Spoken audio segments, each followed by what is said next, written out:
Hi, welcome to today's Senate Occasional Lecture. I'm Jackie Morris, I'm the Clerk Assistant Procedure in the Department of the Senate. In welcoming all of you here today, I would like to acknowledge the traditional owners of this country, the Ngambri and Ngunnawal peoples and their elders past and present. 100 years ago, a learned society proposed that the Federal Parliament appoint Royal Commissioners of Science. They would have a right to be heard in the Parliament on any matter in which scientific knowledge played a part, and a mandate to use language that the MPs and the general public would understand. In recent years, the Parliament has considered a growing list of matters in which scientific knowledge plays a significant part. Alas, the proposal to appoint Royal Commissioners for Science has not progressed quickly. Today, the government employs thousands of scientists and technicians in its research labs, including the CSIRO. While they may not have a representative in the Parliament, their significant contribution to public life is the subject of today's lecture. I'm pleased to introduce our speaker, the Chief Scientist of the CSIRO, Dr. Cathy Foley. Dr. Foley is an award-winning researcher and team leader in solid-state physics. Her work has resulted in the development of smarter and more effective mineral exploration tools. She's a thought leader in the scientific community and an advocate for the participation of women and girls in science. Dr. Foley's agreed to take some questions at the end of the lecture, so we'll have a bit of time when we get there. And she's also promised to use language which we will all understand. Would you please join me in welcoming Dr. Foley? So first of all, thank you for the invitation to speak. It's a huge honour. I just think being able to speak about my passion of science and its impact on society is something which being able to talk about in Parliament House is fantastic. And this is a sort of a new idea of actually looking at our government labs, and it's something where I'm sure whenever budget time comes around and everyone's looking at the budget thinking, particularly in government, saying what do we spend our money on and what we don't. I thought it was interesting to think about the investment and why have we invested in government labs over the years, and has it done anything for anyone? But before I do that, I'm going to start actually by acknowledging the traditional owners of our land and acknowledge our elders past and present, and also emerging Indigenous people. And the reason I want to do that is that they've been around and looked after this continent for over 65,000 years. And it's a fragile continent. It's one which really has a lot of difference to many other parts of the globe. And when we put it into context of where we are now compared to where the world was 65,000 years ago, in 1788 there was European colonisation, and then an amazing thing happened in 1901 when we saw federation, which is pretty unusual, where states, which in the past, if you look at places like the USA, they had to have a revolution to bring together a country. We were able to do that peacefully. Then we had a whole lot of wars, and here we are today. In that time, say from 1915 to 2015, and this is just because that's when I could get some numbers, some good things have happened. We've seen, for example, back in 1915, only 1 in 20 people were over the age of 65. So many of you wouldn't be here today. And now it's 1 in 5 are over the age of 65. If you look back nearly 100 years ago, there were many more men than women, but now it's the other way around. And if we look at infant mortality, it was about 10% infant mortality, while now it's less than 1%, which is one of the best in the world, although it's not universal and not uniform across the country, unfortunately. So in health and well-being, in many ways, there's been huge advances. But we can't say that's necessarily the case on our continent. So if you look at prickly pear, rabbits, erosion, we created a wool industry, but the problem was the wool was all very prickly, shrank, and was very difficult to actually put into garments and fabric. We had a whole lot of cows, which created another problem, and that was the cow poo or dung actually didn't break down because there were no insects to break that down, and so as a consequence we ended up with huge numbers of flies. And if you go through looking over the decades, You can see where agriculture, which is a major part of our economy, a major part of our ability to exist, has had its highs and lows, from fertility of the soil through to what is the right thing to grow, the erosion, how we actually go through and understand agriculture in itself, has been something which needed to be addressed. So over that time since Federation, the government recognised that it needed to do something about it, and quite often it was requiring a science solution. So the first thing of any place is you want to know how many people you've got. So the Bureau of Statistics was set up in 1905, and then a year later, we always worry about the weather in Australia, and they introduced the Bureau of Meteorology. And then a little bit later, they introduced, well, they called it something else. It was the National Survey Office, which is now called Geoscience Australia, because we need to understand exactly where is the best place to do things, where are there minerals, where is there water. And then in 1916, CSIRO was created, and that was because some of those issues really needed to have a science solution. And there was that question, can science lead to the outcomes that are needed? CSIRO also did some of the work for the government in terms of defence applications, but then in 1940 they decided to pull that out separately, and the Defence Science and Technology part of Defence was set up, and Defence Science and Technology Organisation was created. I think it had a different name then. And then as agriculture became more and more important and tricky in a dry nation and a dry continent with very different soil to the richness of, say, Europe, the Department of what is now Agriculture and Water Resources set up a special laboratory looking at agriculture. And then in the 40s, they set up the Antarctic Division, as we realised there's a whole continent at the bottom of the globe of which Australia wanted to have a part in. And then the nuclear world happened in the 50s, and so we saw ANSTO being created, the Australian National Nuclear Science and Technology Organisation. And then there was a recognition that we actually have a huge amount of ocean, which is part of our nation. In fact, the ocean part of our country is the same size as Western Australia. And so it was realised that we didn't really have enough investment in the research and development and understanding of our ocean part. So setting up the Australian Institute of Marine Science occurred. And then as therapeutic goods became and medicines became something of important part of our health and well-being, the government set up the TGA, or the Therapeutic Goods Administration, to really make sure that anything we have available to us as humans was something that was going to be safe. Then in 2004, the National Measurement Institute, which was splattered around in different places, so some of it was in CSIRO and some of it was in other organisations, was bringing together all the national standards of the nation in order to make sure that we were able to have the regulation and the physical standards and things necessary to be able to have and undertake the appropriate trade, and also all the things that make the world work. And then just last year, we launched the Australian Space Agency, where there's a recognition that the whole world out there in the universe is something, not just putting people on Mars, but also the whole idea of how a space agency is a missing link in the potential of how we engage both locally, and I'll show you a little bit about what they're planning to do in a minute, but also how we have to be part of that engagement with what's up in the heavens. So just having a look at the patchwork of all the different sorts of funding that the government has in things research, this is something that was put together by the Innovation Science Australia organisation last year, I think it was. And so you've got there in the orange area, that's the research funds that go mostly into universities. And then the blue area at the bottom is R&D tax concessions, which are the way that industry is supported by government with its research.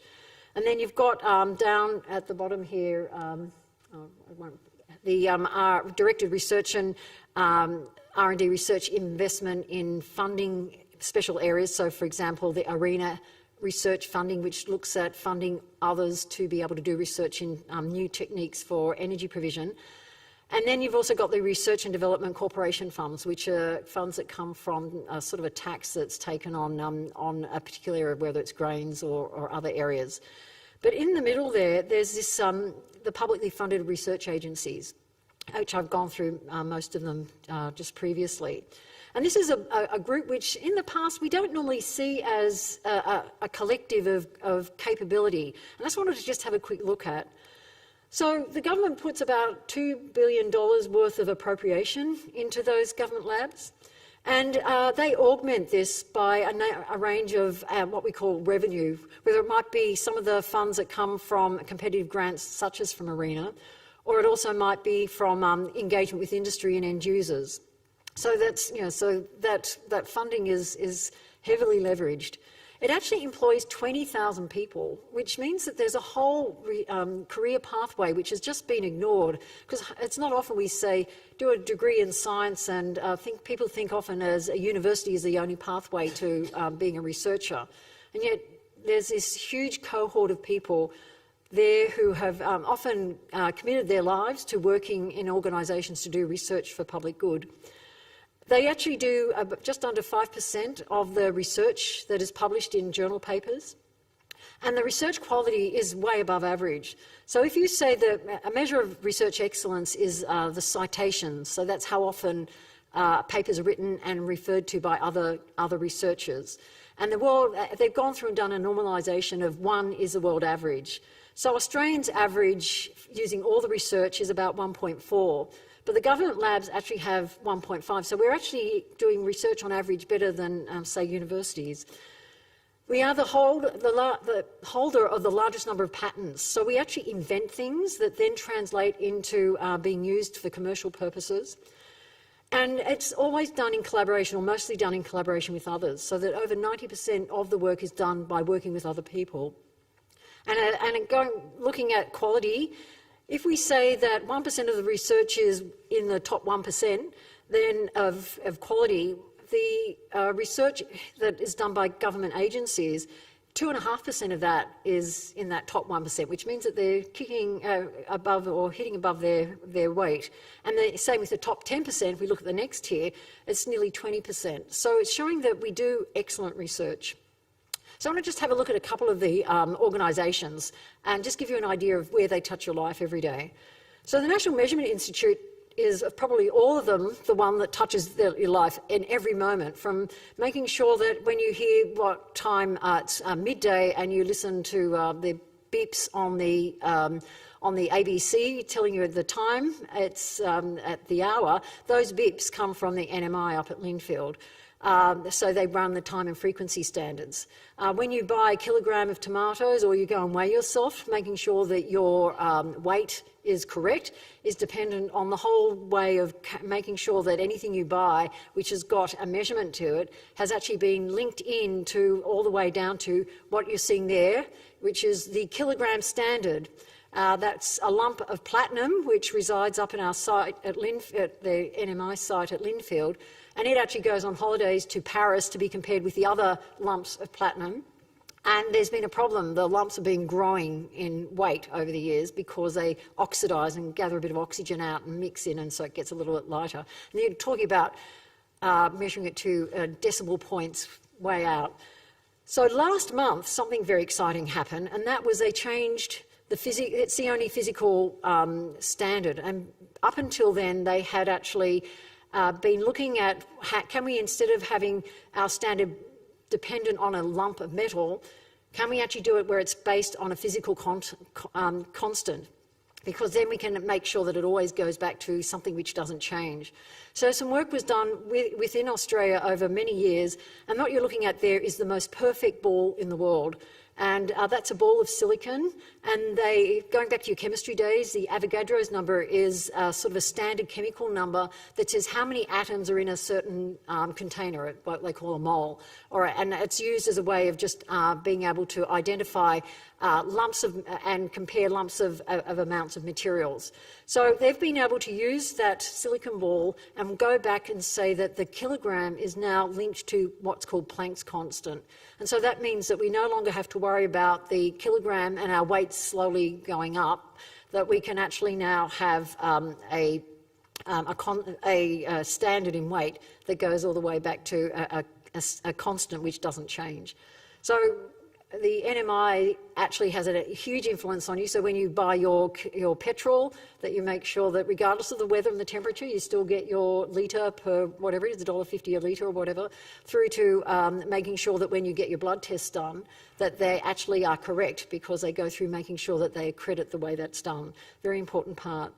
ANSTA, the Australian Nuclear Science and Technology Organisation, actually touches many people. They deliver 10,000 patient doses of nuclear material every week.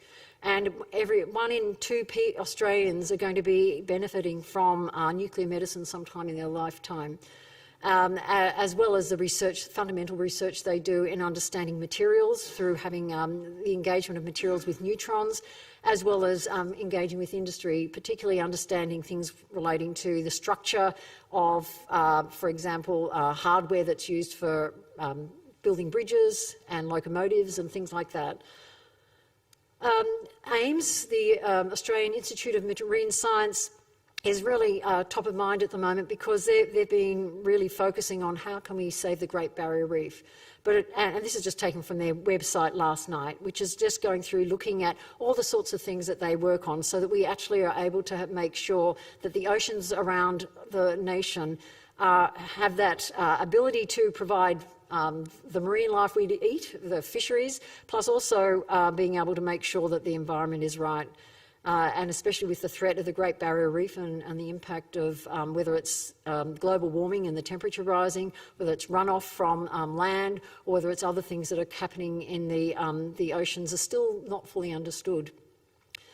Defence Science and Technology Group actually affects every one of us every day in ways you wouldn't think. Their, I guess, biggest claim to fame is the invention of the flight recorder, which is on every single commercial flight. So whenever you fly anywhere around the world, you know that there's a bit of Australia on every flight. And that's been absolutely critical, as anyone who enjoys watching the gory TV show every week on the greatest aircraft accidents and where they go through and try and figure out what happened. That flight recorder is always raised as the absolutely critical piece. And that's something that came out of our Defence Science and Technology Group. And something else that's really interesting is the invention of the over-the-horizon gingerly radar. And that's something which is unique, and it shows why we have to do things in Australia. Because Australia's in a position where we've got a huge landmass, it's pretty empty, and we want to be able to see what's coming over the horizon. And this is a whole new novel way of being able to look for radar signals to be able to see what's coming. And you can sort of see how it operates, where this radar has an enormous fan out of sensitivity, and has been really critical for the defence and security of Australia. The Bureau of Meteorology is one which, as I mentioned before, Australia loves worrying about the weather for good reason. And in fact, the Bureau of Meteorology measures weather, and every day when you look at it on the news or look at it on your phone, that's where the information comes from. And it's actually one of Australia's top websites. So along with Google and Facebook, Bureau of Meteorology is, depending on who's done the measurement, somewhere between the top 10 and top 50. So it's something which not only providing a service, but is absolutely critical, because it allows us to plan and look into the future to make sure that we're ready for particularly major events. And then just finally, the Australian Space Agency, which started last year. And their aim is to develop civil science priorities for looking at, can we have our positioning and navigation better, Earth observation, so that we can use information from satellites to actually understand what's happening, so that we can do things such as look at migration of birds or weeds to fight biosecurity better. Communications and technology services, situational awareness and debris monitoring up in space. Seeing if we can leapfrog our research and development so that we can create a whole new industry for Australia, looking at robotics and automation and access to space. So these are things which are very exciting and hugely inspiring, particularly for young people. I know in a couple of weeks' time we're going to be seeing 50 years since we had put a person on the moon. and Australia was deeply involved with that, and this is a good timing for us to use that to particularly inspire our youth generation coming through to think about science and technology as being a career path for them and something to inspire them to realise that the future jobs, the future prosperity for the nation really does depend on them choosing to do science and maths at school and possibly thinking about doing it degrees in science at university and working in a whole range of different industries that will be dependent on this sort of technologies.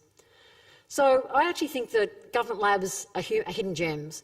They're mission directed, so it's not like they just go off and do whatever they want to research on. They actually are working for a purpose. They've got government support, which is absolutely critical, but they're able to leverage that because of the importance of their work by engaging with others. The work they do protects our population, which is really important. It supports the economy, and it has extraordinary long-term effects. It's full of committed people, and that's something which is really interesting. Many of the people who work in the organisation have worked there for decades because of that longevity of the work that they do, because it's not just something which is a quick solution, but it's something where there's a whole swathe of work that needs to be done over a period of time to solve a problem. And I'm going to talk a bit more about that in a minute. So they've worked for many, many years, and it's, I think, a hidden career opportunity, because I think a lot of people don't realise that there's a pathway there, which I think would be great to open up. I think it's value for money. And collectively, it means that we're, as a nation, ready for anything, and that we're able to pull together what's necessary to solve the major challenges that keep turning up on our doorstep. And I think as a nation, I think it'd be great if we could be proud of that and inspire everyone to think that there's work that is being done that is using the brilliance of human minds to be able to really turn things around and be able to solve some of those difficult problems that we've made for ourselves in some cases. So I want to now, working for CSIRO, have a little bit of a focus on our organisation and use it as a case study to give you an idea of how we're thinking and how we're also shifting as time's going on, because the world is changing. So let's just look at the history a little bit. If we go back to 1916, when Billy Hughes finally announced the creation of CSIRO, it was started with $500,000 in today's term. It was £5,000 back then. So whenever any of our staff complain about our budget, I always point out, well, actually, we've come a long way. But the thing is interesting, this is a newspaper article I found in the archives from the National Library, and it was written in the 60s, and it had a little quote in it, which I think is still relevant today. And that is, wherever you go in this country, you will find some evidence of the activity of CSIRO as an institution that has proved of inestimable value of the nation's progress. And I think that's what we do aspire to, not just in CSIRO, but all government labs, is that we're here to actually contribute to the progress of the nation. So remember the problems that I mentioned earlier on, the prickly pear? Well, CSIRO was set up originally to deal with that problem and introduce the cactoblastis moth, which was able to keep it under control. And although there's been some bad examples of introduced pests such as the dreaded cane toad, CSIRO had nothing to do with that, and that's a good example of when you should have asked CSIRO to do that. The rabbits. So the rabbits are a huge problem, and we introduced the myxomatosis and more recently the calicivirus to keep rabbits under control. In the 1940s, during World War II, CSIRO developed the first radar system. And the thing that's really interesting is since then, when we've moved away from doing defence work, Ruby Payne-Scott, who was a woman researcher working at CSIRO at that time, suggested that we should turn that radar and look at the heavens and be able to create radio astronomy, of which Australia is hugely well known for and has is one of the world leaders in. And you're thinking, well, that's sort of out there, where CSIRO is still involved very deeply with the Parkes telescope, for example, which helped us to be able to relay the information from and the pictures of man landing on the moon, or humans landing on the moon. But the thing that's also interesting is that this research led to a whole lot of new things, such as better communications. For example, the researchers in the 1990s who were looking at, can we work out a way of having a signal here, projecting it somewhere else and having a wireless communication, were able to use their knowledge from radio astronomy to be able to create Wi-Fi, which I think you must agree with me is probably one of the most ubiquitous inventions of modern day, which means that we can stand anywhere in the world with our phone and be able to connect everywhere. And so that's something which Australia invented, which CSIRO invented, and has had enormous impact on modern world. And that came from our work in radio astronomy. Remember we talked about having the sheep and the merino wool, which was itchy and shrank and all that. We were able to turn that, those beautiful looking sheep and the wool that they provide into a material by improving our weaving and knitting and managing the fibre in a way so that we change the way that the whole world does its weaving and knitting. So, for example, if you buy a suit and it has woven or fabric woven in Italy, that has CSIRO technology in it, because although we no longer have a textile industry in Australia, we actually exported it to the world. So whether it's in China or in Italy or Europe, you will see that that is CSIRO technology. So the ability to have yarn that is twisted in a certain way so it doesn't shrink, being able to work out things like softly so you can wash without shrinkage, and a whole range of different things that have allowed us to create a wool or a fabric textile industry from that wool. And although we still have, and wool is still important and it's exported, it's something that still at the time in the 50s and 60s and 70s was an absolutely major part of our economy. And then remember the cowpat problem with all the flies. Back in 1963, we had the Queen coming to visit, and they were very concerned. She wanted to play tennis and go golfing, and they were concerned about the flies. And so in CSIRO, we actually work with anyone, and we will work with the royalty too, which is important. And she was one of the first people to use Aerogard, and it's an important CSIRO invention. And so we could say that the Queen sort of started that whole thing of having a good weekend, which is part of the Australian culture. But another thing they did was not only just having a fix, something to keep the flies off, they also did a program of looking at biological control of flies. And the problem, we had lots of flies from the cows, was because we didn't have the right insects to eat the cowpats.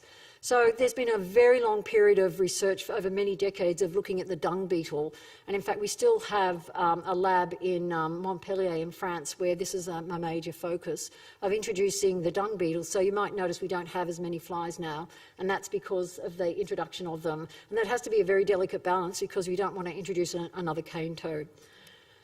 Another thing which happened in the 1960s was that we actually had one of the world's first computers. And again, this is really relevant as we're moving into the digital age, which is really going to be part of our future solution. I'll talk about that in a few minutes.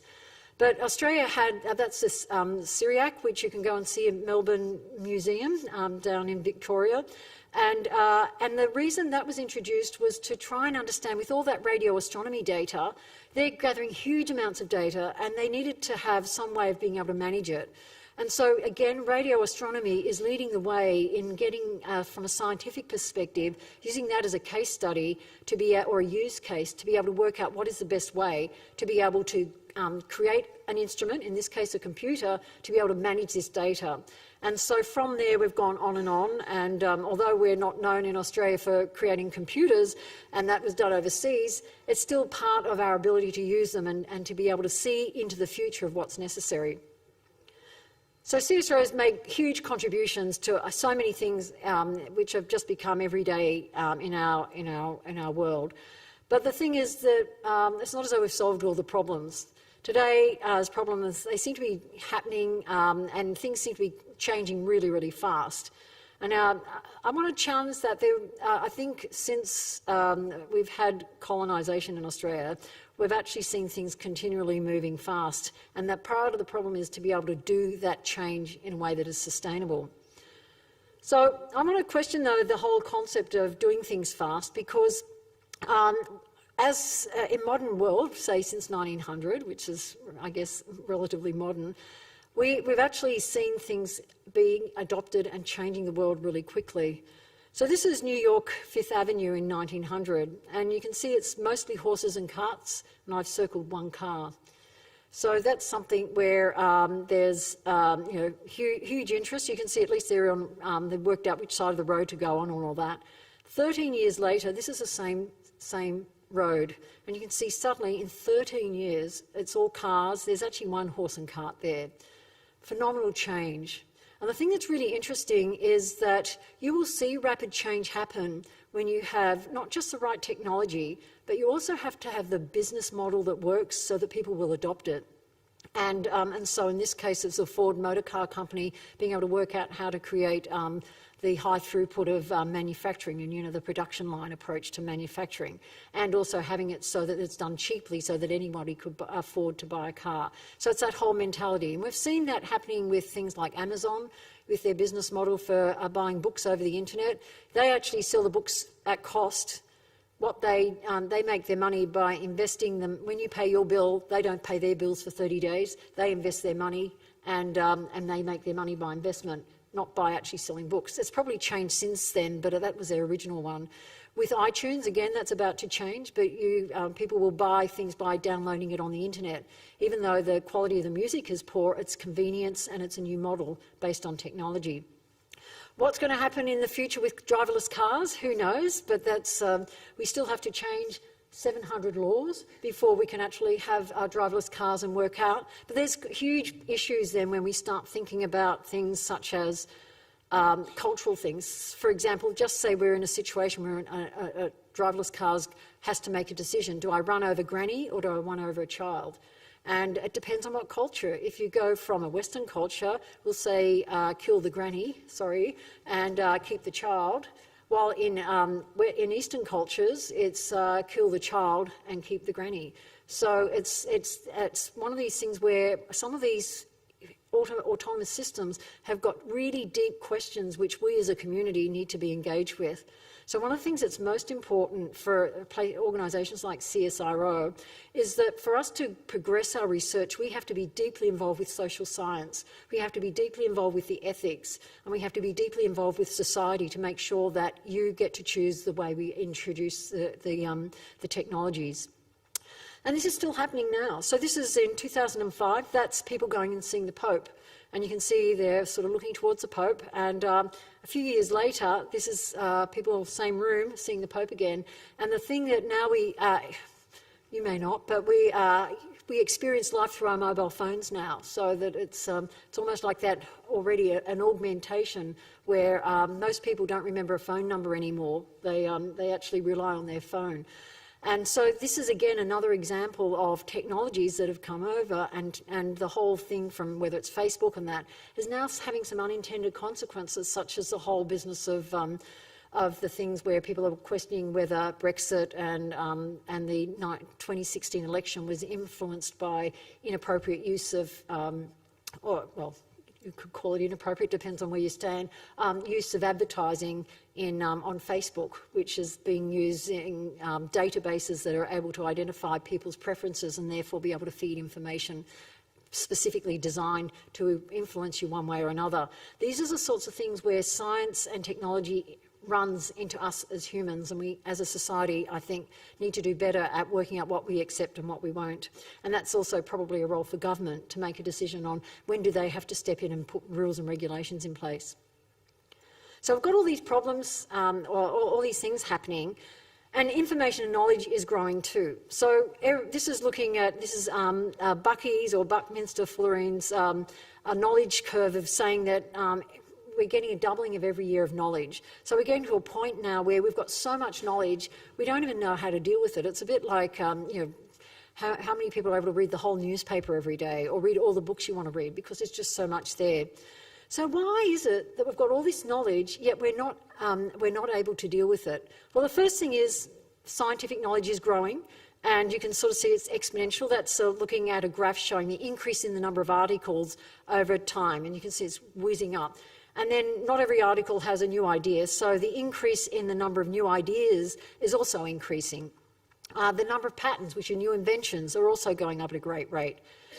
But with all this new knowledge, we're still having trouble, that we're getting problems coming up at our doorstep. So drought is a major issue. Murray-Darling Basin, we saw over the Christmas period where all those millions of fish died. The Great Barrier Reef is really under pressure, and we've seen these bleaching events. We're in a country which is dependent on coal for most of our energy generation, and yet we know that it's contributing to global warming. We've got an industry mix which is pretty traditional, and is it one which is going to leave us in a good position for the future? So what are the future industries that we need to create now so that we're able to make sure that we're a globally competitive nation and be able to have the lifestyle and the GDP that we need in order to be successful and have the well-being that we desire? Just last month we had a report saying that 1 million species are at risk of extinction in the next decade. We had last week news that all that plastic rubbish we were sending off to China that then went to Malaysia is, guess what, coming back to our doorstep again. So how we deal with waste is something which is a huge, huge problem, and we haven't really addressed. So these are just some of the problems that we have to deal with. And then there's this other, as digital world is happening, some work that was done at the end of last year by consultants Alpha Beta Digital Innovation, they looked at what are the new industries, and if you look at it where Australia is, they've looked at existing industries, future digital industries, and if you look here at the bottom part, the growth of digital exports is something which Australia is not doing well at. And so if we're going to be, again, having the industries that are globally competitive, we have to do something about that. The world is realising that these problems are universal, and so the UN actually created some years ago the Sustainable Development Goals. The problem is that they're not like solve each one of them one by one and the world will be wonderful. Some of those global goals are ones which are actually fighting against each other, and so to fix one will cause more impact on another in a negative way. So we used that in CSIRO to try and work out what can we do as an organisation. We've got a fixed budget, and we realise that we're here to do something important. So with all this information, we've sort of asked ourselves, what can we do? So what we've done is come up with identifying what we think are the 6 challenges for Australia. And we think we need to have sustainable energy and resources. We realise we need to have a secure Australia and region, and that's not just with defence but also biosecurity. We need to make sure we're set up for future industries, and I'll explain why that's in a different colour in a minute. We need to have resilient and valuable environments. We need to have food security and quality. We need to, there's some number that's saying we need to increase food production by 70% if we're going to be able to feed the country, the nation, the world, if we are seeing their population growing at the rate it is. And then we also, of course, want to have health and well-being. But the thing that's really interesting with all those major challenges, every one of them to have a solution is going to require a whole new business, a whole new industry. And so there's the potential for creating the new industries, companies, businesses, in order to be able to deliver on that. For example, the Great Barrier Reef, that's the size of New Zealand. So if we're going to be having more sensors to be able to measure what's going on, if we're going to have, say, a rollout of some new coral reefs or coral material that is, and biomaterials which can live in slightly warmer water, which they're looking at as an option for maintaining the Great Barrier Reef, then someone's got to make that, someone's got to deliver it, someone's got to maintain it. And so that's a whole new growth opportunity, a whole new business opportunity, which means that it turns on our head the whole way we're looking at these problems, not as just a drain on our expenses and government, please pay up, but also the potential of turning it on its head and creating new opportunities. So these problems are big, and if we could have solved them, we would have already. But the problem is that that we can't, because the problem is so great and the issues are so interconnected. And one of the things we're beginning to realise is that we need to make the most of digital capability with domain science to use all that data, which we're calling sort of like the new oil, so that we can have massive integration of diverse data sets, so we can have new breakthroughs, that we have sensors and automation to be able to feed real-time information so we can have decision and actions happening. For example, our people in Land and Water in CSIRO said that if we had had the Murray-Darling Basin all sensored up and had that way of being able to get that information with the sort of machine learning to understand that what that is telling us, we could have actually had a digital twin that said, let's just test if we flush the river by letting go some water from the dams, clean it out like we do with a toilet, and we would have been able to prevent that influx of fish deaths. and then we would have been able to model what were the unintended consequences by having a digital twin. That's sort of like having a description of a situation in a computer, so you can test things. So you have making sure that your data is critical and contested, that it's correct, that we actually make sure that we avoid having data monopolies, which we're seeing with Facebook at the moment, where they're holding data, which means that people can't access it, to be able to make sure that we've got that openness to be able to control things so we don't have these unintended consequences or things which may lead to control that have outcomes which may not be best for society, and that we live in a world where we have a digital ecosystem so that we have a cooperative approach. So these are the sorts of things which we think are needed now as we're venturing into how all this data can be used in new ways. The thing is that this all requires artificial intelligence, and DARPA, which is a US defence sort of futuristic science group, have identified a list of priorities last year, and they said artificial intelligence is absolutely critical. Because if we're going to do and work and succeed in answering and solving these problems, we have to do it at a faster pace. So these new tools are going to affect the way scientists do their work. And this is something that's a bit scary as a scientist. So instead of doing animal testing, we actually think we can do organs on chips in the future and have genome foundries that can culture tissues, so that animal testing will be probably a thing of the past.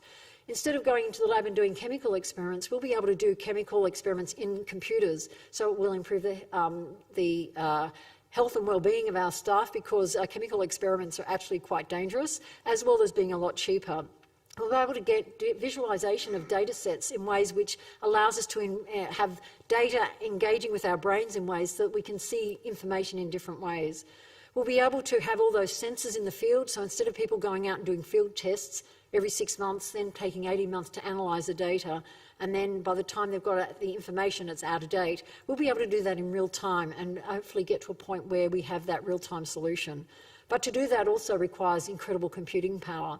And so the CSIRO looks after the Pawsey computer, which is based in Western Australia. We're going to be seeing that happening more and more. That ubiquitous infrastructure is something we need to make sure is accessible. We're looking at what new science needs to be done in artificial intelligence and machine learning, and so we've developed that FSP means Future Science Platform, looking at how to have the data platforms, how to make sure we can extract the features that are necessary to make decisions, how to develop models around them so that we can make those decisions, and how we can have data-driven learning. And with that, we need to make sure we've got the ethics, the responsible research, the robustness and causality and explainability, so that you and everyone in the general public and the community can feel trusted. Okay, so CSIRO's purpose. So with all that background, our purpose is to solve these greatest challenges. And what we're doing at the moment is trying to understand how we fit into the whole science sector, so that we can see things from where the idea is created and it's pulled all the way through to use. So this is sort of something we're putting out there at the moment to try and make sure that all the different research organisations aren't just put into a blender and come up with a mishmash of stuff, but we each have our part to play, so that universities are really good at doing pure and basic research, with some of it being applied and taken all the way through. CSIRO at its best is where we're seen as doing some original research or some of that pure and basic stuff, but seeing how it's brought all the way through and applied and taken to scale so it's able to deliver on these challenges. And then we've also got the cooperative research centres, which link universities, government labs and industry together. And then what we're hoping is by pulling that together with much better set up and recognition of who plays what role, we're going to see better ecosystems of work, people working together. We're going to see better outcomes and delivery of the investment into something which will make a bigger difference. So we'll be able to have that coherence and scale. We'll be able to create networks that we can make sure we have all the right skills in the right place and hopefully accelerate that innovation. But it requires us to operate, instead of a whole lot of individual groups doing their own thing, working together in tandem as a cooperative or an ecosystem. So I'd like to say that research was really simple, and you come up with an idea, and then you do an experiment, and then maybe you cure cancer.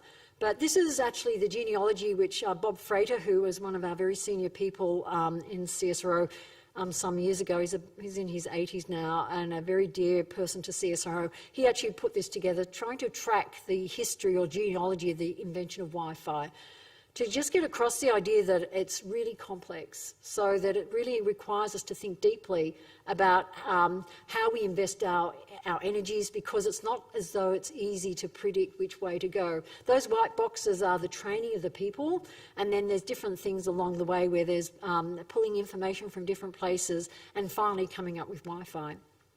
The other is also that we've found too that you start small. So small projects lead to is where the disruption happens, but the impact comes about by actually having large things at scale. So we want to make sure if we're going to solve these problems that we're not just working on our own, but we're part of pulling together the world's best teams. We want to attract talent. We want to have that scale and focus. We also want to inspire the nation. We want to provide the confidence for students choosing a career. We want to see that we're the land of startups, so 97% of companies in Australia are startup companies. 70% of those have less than 20 people. So we want to inspire people to actually start their company and start translating work from the laboratory by starting up businesses and having it happen here. We realise that focus is needed. I need that linking the sector is needed, and if we do all that, I actually think we're going to address those problems and have the impact that we have. So CSIRO has a track record of doing that, and this is something we want to do better at. We are able to work on the strategic priorities. We have lots of customers. We work with lots of small businesses. We interact internationally. We actually are able to leverage Australian money with money from overseas, which is important. And we work with all the different people I've listed there. But remember, to deliver on any mission requires us to have a chain of small businesses that link together to provide things, from whether it's a sensor, whether it's a logistics, whether it's a maintenance. And so one of the things we're also doing is working closely with industry. So, for example, up in Sydney, we have a collaboration hub. We've got a number of them, but this is one example where we have had 4 companies who come on. They turn around. They've, at the moment, a head count of 150 people. And our star child is Baraha. In 3 years, they've gone from 2 guys in their garage, now employing well over 100 people. And they're creating a LiDAR system for autonomous systems. And they're going to take over the world. And it's just so exciting to see all these young engineers working really hard on a mission of trying to create a whole new business. We actually think it's sort of going to be one of those ubiquitous capabilities and products which will have Baraha inside. Baraha just means a pack of cards in Spanish. Something else that CSIRO is able to do is help scale up, so that there's you might have heard of the Valley of Death, from where it's invented to where industry uses it. It's that scale-up period where you're able to do something to do the pre-commercial work is where we're at our best. And so we're able to do that. And then the other thing is also just spinning out companies and supporting that with, we've got an accelerator program helping people to understand what it takes to commercialise things.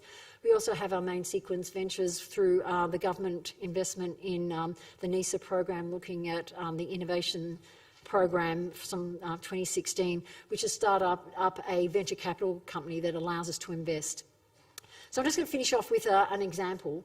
So to sort of show how it brings together. So let's say we want to solve sustainable and energy resources and create a future industry and have something that impacts our environment. And one of the things we've been looking at is hydrogen, a new energy source for us. So the idea is you use solar power to create electricity that separates the air so that you get nitrogen. It also separates using electrolysis water to get hydrogen.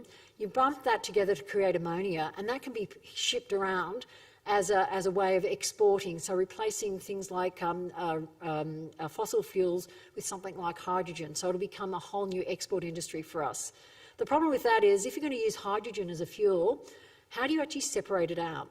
And so they've worked out all the different bits. So they've got the reducing the cost of production, the gasification routes, how to do all the transport and that.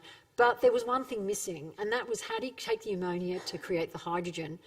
So back in 2007, we funded a small project where one of our clever scientists, again, this idea of disruption done at the small scale, came up with this idea of a membrane where normally I use a platinum one, and he came up with another material, and he was able to produce pure hydrogen, and with that, be able to create that pathway that was missing, that little gap in that sort of critical pathway. And as a consequence, we've now got a whole new hydrogen industry starting. We've got Twiggy Forrest investing in it. And we've got Japan knocking on our doorstep saying, we want you to export hydrogen through ammonia to us to replace coal. And so our vision is, now we're seeing where oil and coal is a major part and fossil fuels are a major part of our energy mix, that by 2050 you're going to see a whole different new industry. And we've done this in many ways where we've solved major problems. So plastic banknotes is something that CSIRO invented and got rid of the problem with counterfeiting. This is something that was done with Melbourne University. Continuous wear contact lenses was something which we did with the Vision CRC and University of New South Wales, is something which is now ubiquitous.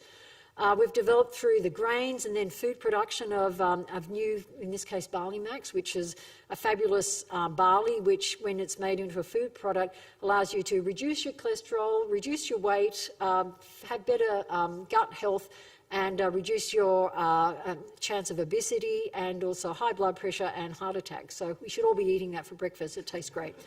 And then another thing which is working with a company, this is a green whistle, which is analgesic, which removes pain. And it's used by paramedicals, and you might have seen it on Bondi Lifesaver or on footy fields or whatever.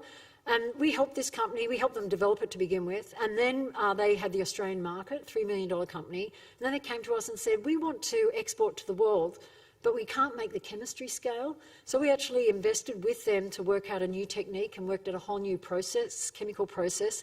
And in less than a decade, that company's gone from being a $3 million company to being well over $300 million company, exporting to the world and removing. The most important thing, though, is not only creating a new business, but it's actually removing acute pain from millions and millions of people. Thing is, though, a bright idea, 20 years later, that's where your product is.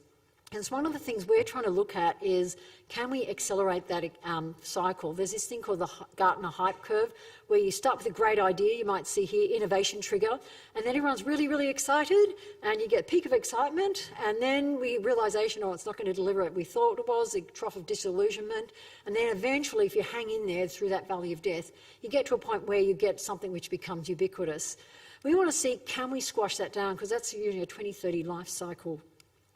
So one of the things we've been doing is saying, can we accelerate our science? And we've created these future science platforms, of which the hydrogen is one of them. And I'll just give you some examples. Can we actually improve the way we look at autonomous design for looking at autonomous systems or robots?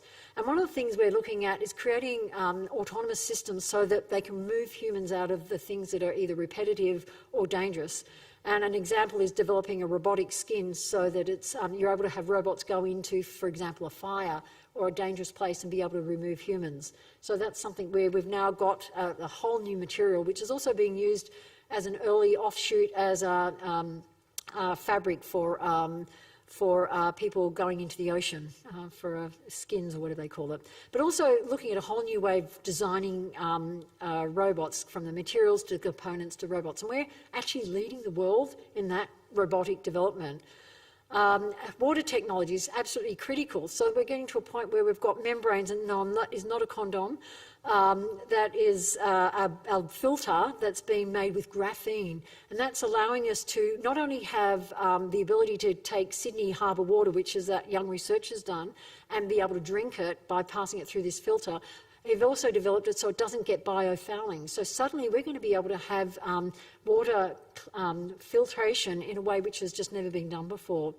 We're looking at transforming industries so that they're looking things which are dangerous and big like that to the one at the bottom where it's small and modular and fit for purpose.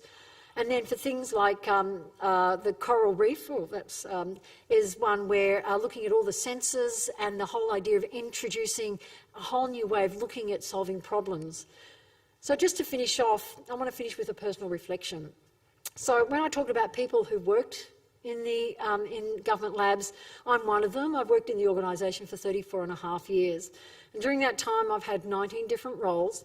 And when I was a researcher, this is my claim to fame. You might just see it there. What you're looking at is a transmission electron micrograph. And that bit there, which looks like that white line that's going at an angle, that's a grain boundary, which I worked out how to force. That's looking at a high-temperature superconductor. Superconductors are materials that allow electricity to pass through them without any loss of power or energy. And so when you get an MRI done, that's the magnetic field is created by a superconducting magnet. But you can also use that same material to make detectors of very small magnetic fields. The magnetic fields can be as small as the one that comes from your brain or your heart.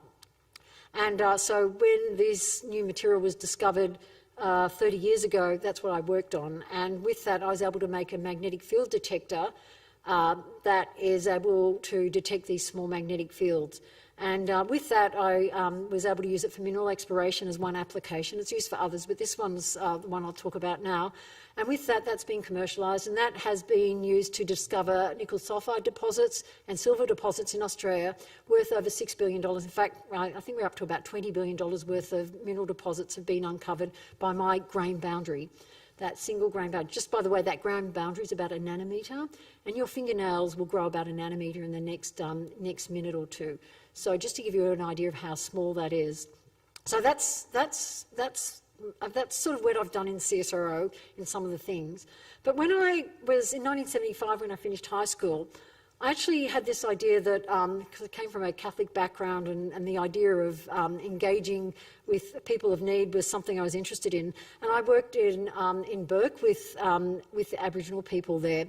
And I had this realisation that in 1975 there were people living on a mission outside of Bourke, that they had lost their culture, and that it was one where I realised I wanted to change the system. And the thing that I guess I find really exciting in CSIRO at the moment is that I've been able to live that, because I went away, I thought I was going to be a school teacher, but decided that that I love research and that actually I can have a bigger impact by working in a government lab like CSIRO and doing things that make a difference. But all the time in the back of my mind I've been wondering about my original desire to try and see how can I make a difference, to see whether or not the richness of the knowledge that Indigenous people have, the richness of their culture, can be brought into science. And something which we're doing in CSIRO at the moment is actually recognising that and looking at how we can use Indigenous knowledge to solve challenges. And we're going through a process of co-development to see how we can bring that together to help us understand that. So the way we're organising ourselves at the moment is that we've got those challenges which I mentioned earlier on. We've got the cross-cutting capabilities that are helping us to use different parts of science to solve them.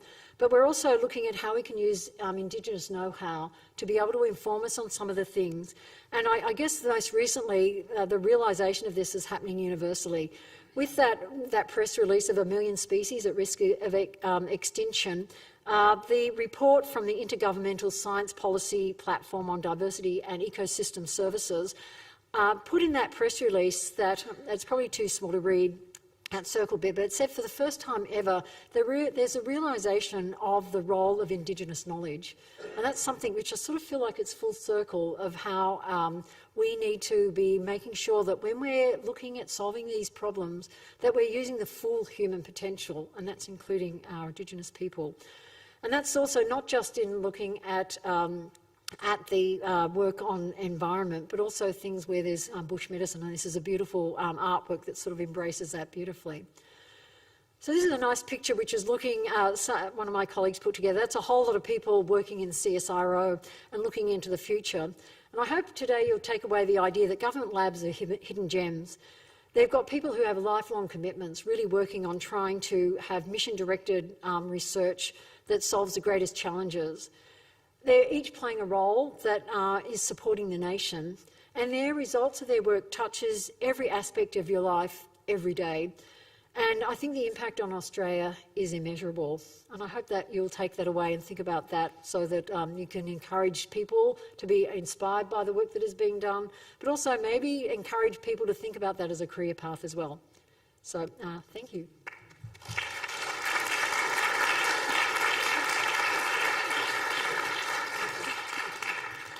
So I'm feeling we should have given you at least another hour. I'm sorry, it was wonderful. It really, it's touched on some amazing things. We're pressed for time, but are there a couple of questions? I thought there might be. Why don't we go here and then to you, sir? So, yes, please, yes. Yeah. David Denham is my name. Is it on this thing? Yes, it is. Yes, it is. Good. Thanks very much, Cathy. That was a compelling talk on the importance of science in Today's World in Australia. Oh, thank you. And that was, I hope that's all up on the website so that we can access it, because We'll make sure. you're going to work on that, Yeah. That's good. The only missing thing is that we can't somehow persuade our political masters that what you've said is the real thing and they should be focusing on it. Because when you look around, say the basic things like our internet speed, we're now lower than Russia and we're slipping down the table every year. The percentage of research on GDP is declining and has done for the last 10 years or so. And we just can't seem to get our act together. We're looking at new technologies. I mean, we've got 19th century technology running down from Gungalin to Civic in Canberra. And the climate change and the Murray-Darling Basin. So the question is, sorry about all that long introduction, No, that's a good but the question. question is, what can we do to try and persuade our political masters, and I put that in inverted parentheses, I guess, that really we should be focusing more on science and technology? That is a really good question, and it's one where you think, oh gosh, I work for the government, and how do I answer that? But I think it's actually good.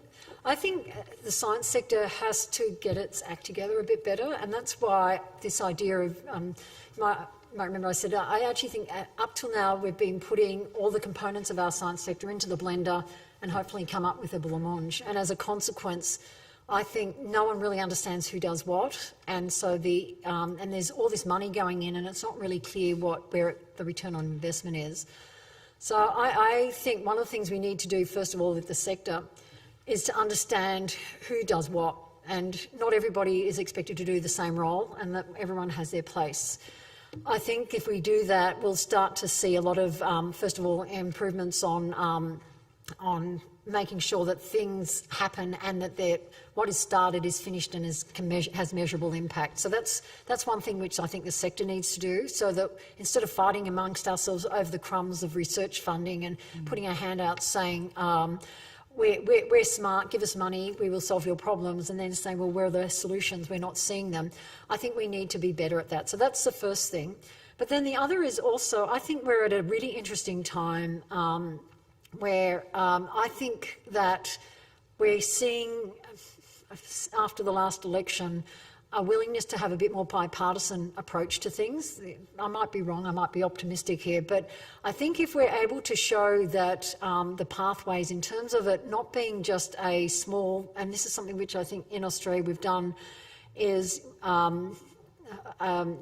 in the past everything's done institution by institution instead of looking at how things are linked together. And I know last week Karen Andrews, who's our Minister for Science, Industry and Technology, has put out her view of saying she wants to have a 100-day plan, or use the next 100 days to create a plan.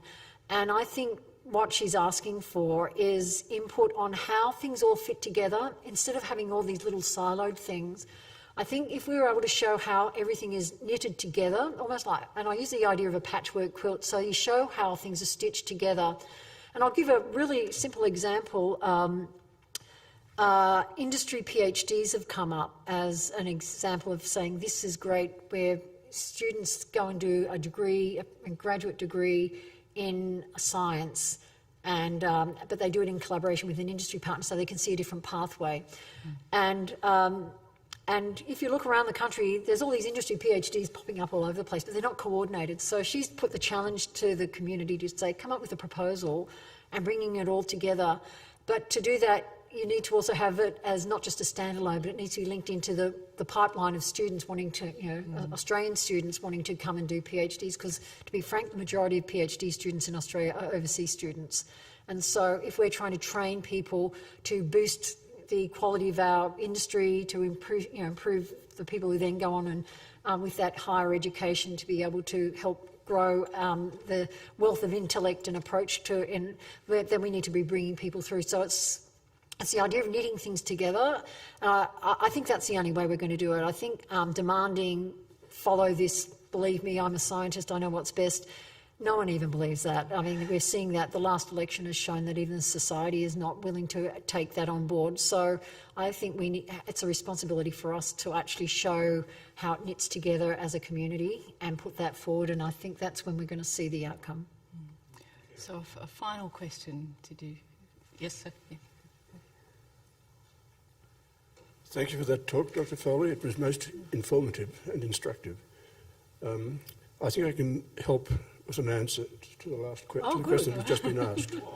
And I love that. this really emerged in my mind as a comment to make before helping to answer a question, and arising particularly from the last part of your address when you talked about the challenges for the future, a whole range of them with all those blue dots on the board. And my suggestion is that you try and persuade our political masters that funding the various organisations looking into science, as you and the others are, shouldn't be seen as a cost but as an investment. And I think that's a point that ought to be pressed. It's emerging in the field of education. No, it's not a cost, it's an investment. Now, I do have a question, but in getting to that first, I'll just add something to one of the examples you quoted, which I think you might find amusing. It relates to AeroGuard. That's invention by Doug Waterhouse. And you brought the Queen into the conversation. Well, I can tell you how she got there. She came to Australia in the 1960s, I've forgotten which year, and I was part of the organisation managing the royal visit. Oh, wow. And when she got to Darwin, I was sitting quietly at my desk, and somebody from the household got in touch with me and said, look, there's a new product in Australia called AeroGuard. The Queen gets worried by sandflies biting her legs in Darwin. Could you try and find some AeroGuard? So I took that on and sent somebody around all the pharmacies in Darwin. They'd never heard of it, nor had the Darwin Hospital heard of it. So here's the problem, the Queen wanted it and I had to get it. So I found my office in Canberra and said, get some AeroGuard and get it up here. Now, it was found in some pharmacies in Canberra, and I think about a dozen cans were bought.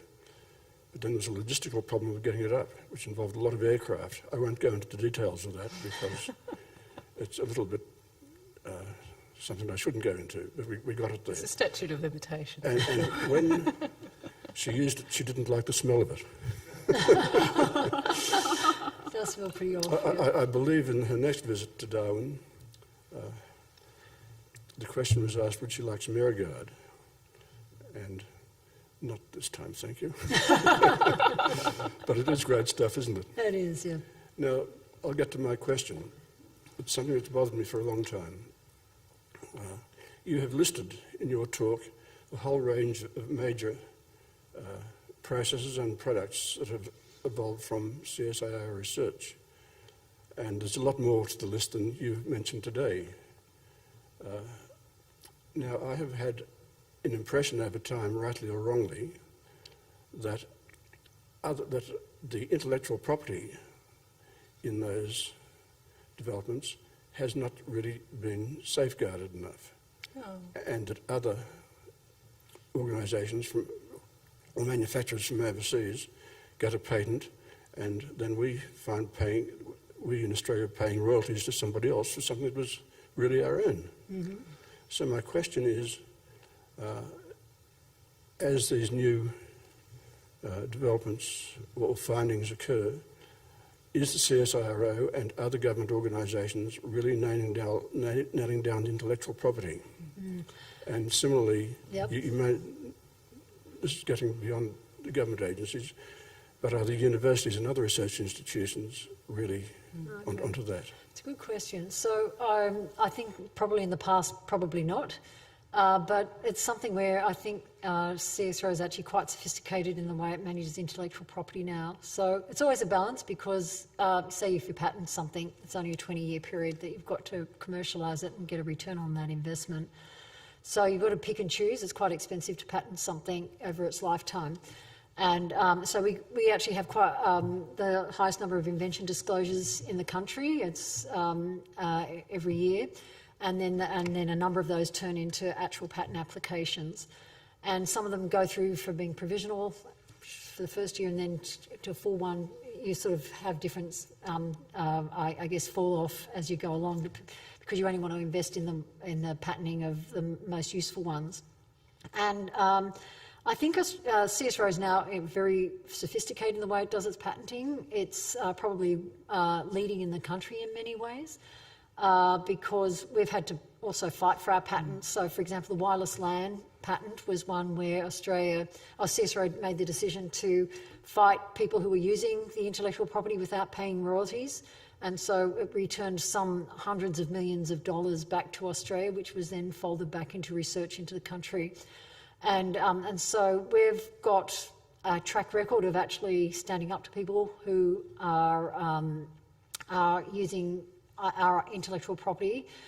But there's also, it's interesting, there's a bit of a shift as time's going on where there's a question of whether, you'll see some things patented, but there's also things are turning over so quickly that there's a move to a first to market as being the way to get your return on investment. So doing things fast, because as soon as you've got something onto the market, because it's and other people copy you, it might be faster just being ahead of the game all the time.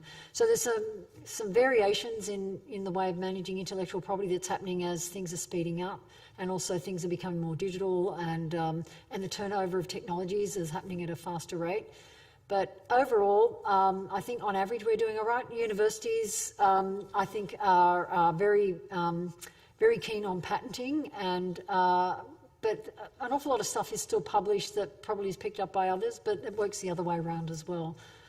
It's always a tricky question. There's not a perfect answer, but because there's not a single universal homogeneous answer. But I think as an organisation we're doing pretty well. We actually bring in quite significant millions of dollars every year from our royalties, and that's folded back into our research. And so, for example, the continuous wear contact lenses, we earned many millions of dollars. I think we were getting something like between $7 and $12 million a year or something in royalties until that patent ran out.